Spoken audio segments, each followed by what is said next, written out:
Southern Cameroon's territory in the former British Trans Territory, annexed and assimilated by La République du Cameroun in 1961 following a widely contested UN-organized plebiscite. 4 years ago, Southern Cameroonians stood up in large numbers to denounce 57 years of colonial annexation and assimilation of their territory. No violence, no violence. They are arrested to release everybody arrested. Our brothers that have been arrested for no just cause. French Cameroon declared war on the peaceful people of Southern Cameroon, burning down villages. They will kill all we. This is the village of Kukembomo in Cameroon being burnt to the ground.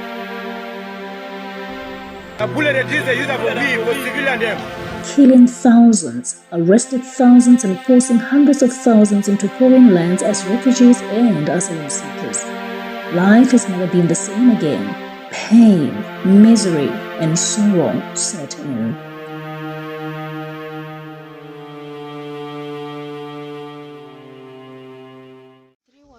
They were killed in front of me and 2 were wounded. They were shot on the leg.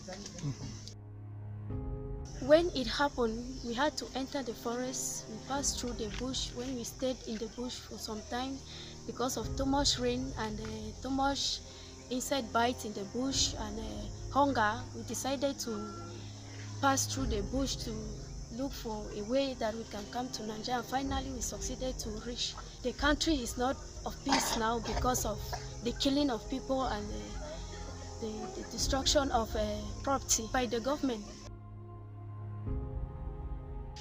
I will need an assistance of money to buy what was destroyed, and I will need assistance like food to feed the children and to feed myself, because if there's no food, one cannot grow.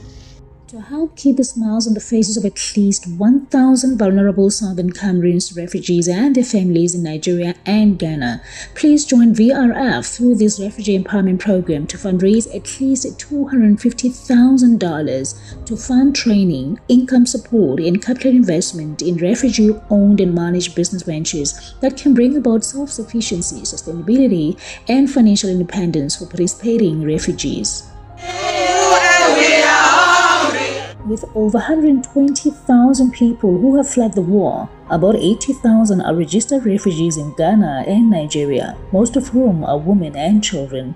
The refugees have placed even greater pressures on the educational, housing, health and border security infrastructure and resources of the host communities in Nigeria that border the conflict regions. These communities, to begin with, were some of the poorest in the region. Funds will be used for training in capacity building, skills acquisition, and a trade organization of refugees into cooperating units production of identity documents, conditional grants to support basic living expenses during training, and business startup investment grant to support startup of a business venture post-training. Business ventures will be considered in the areas of agriculture and agro-allied businesses, artisan businesses such as carpentry, bricklaying, and painting, as well as phone or electronic repairs, hairdressing, barbing, and tailoring, among others, petty trading, art, and craft. VRF has a team of over 30 volunteers lending their time and expertise on the project to ensure it is successful.